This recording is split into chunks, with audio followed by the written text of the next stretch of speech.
এমনি এমনি আসে নাই। সে ছাত্র দল থেকে বিভিন্ন ভাবে হাঁটি হাঁটি পা পা করে সে আজকে বরিশাল মহানগরের সিনিয়র যুগ্ম আহ্বায়ক হয়েছেন। এই সিনিয়র যুগ্ম আহ্বায়ক আপনি আমি অন্য কেউ বানায় না, এটা আমাদের দলের মহাসচিব, দলের নীতি নির্ধারক, দলের চেয়ারম্যান জনাব তারেক রহমান, তিনি 3 জনকে বরিশাল মহানগরে দায়িত্ব দিয়েছেন। তার ভিতরে অন্যতম এই আফরোজা খানম নাসরিন। আফরোজা খানম নাসরিন যখন আন্দোলন সংগ্রাম করত, তখন যারা মহানগরের এবং এই আপনারা যে ওয়ার্ডের বিভিন্ন ওয়ার্ডের নেতা কর্মীরা থাকতেন এবং আমাদের মহানগরের সদস্য সচিব এবং আহ্বায়কও থাকতেন, কিন্তু 19 তারিখ তারা হওয়ার পর বরিশালে মাঠ শূন্য হয়ে যায় নেতৃত্বের জন্য। এই নেতৃত্বের জন্য তখন তারেক রহমান পাচ্ছিলেন আফরোজা খানম নাসরিনকে, এবং আফরোজা খানম নাসরিন মাঠ থেকে 1 সেকেন্ডের জন্য সরেনি। তার নেতৃত্বে আপনারা আমরা সবাই আন্দোলন সংগ্রামের মাধ্যমে 5ই আগস্ট আমরা জালিম মুক্ত বাংলাদেশ পেয়েছি। অতএব আপনারা দেখেন 5 তারিখের পর আমরা যারা আফরোজা খানম নাসরিনের সাথে আছি, আমরা দখলবাজিতে যাই নাই, আমরা বাস স্ট্যান্ড দখলে যাই নাই, আমরা চাঁদাবাজিতে যাই নাই, আমরা আওয়ামী লীগ ধরে কেস মামলায় ব্যবসা বাণিজ্য করি নাই। হাট বাজার লঞ্চ ঘাট বিভিন্ন জায়গায় দেখেন আমাদের কোন রকম কারো নাম পাবেন না, কারণ আমরা আফরোজা খানম নাসরিনের নেতৃত্বে আছি।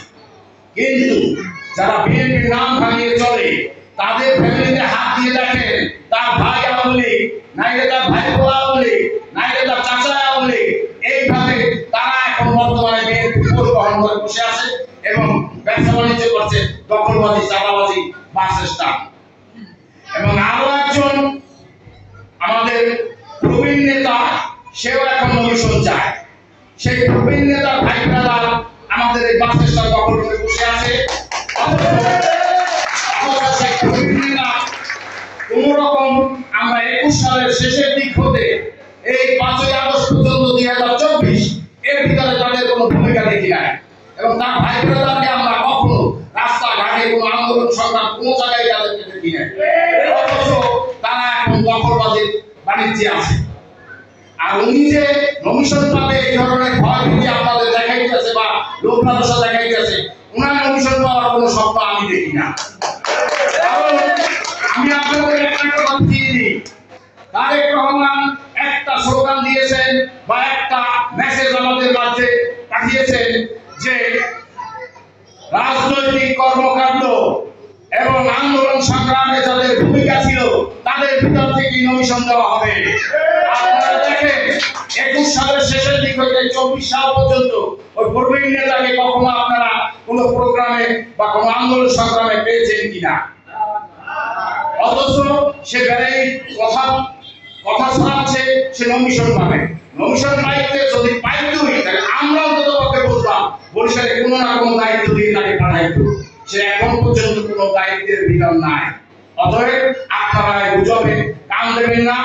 আপনাদের কাছে আমি হাত জোর করে অনুরোধ করব, আপনারা সঠিক পথ চিনুন এবং বরিশালে এই সদর 5 আসনে আমরা আফরোজা খানম নাসরিনকে মনোনয়ন পাই যাতে এবং আমরা এই ডিএসএর মাধ্যমে এবং সাংবাদিকের মাধ্যমে আমরা তারেক রহমানের কাছে এই মেসেজ পৌঁছাইতে চাই যে বরিশালে আমরা সদর 5 আসনে আফরোজা খানম নাসরিনকে চাই।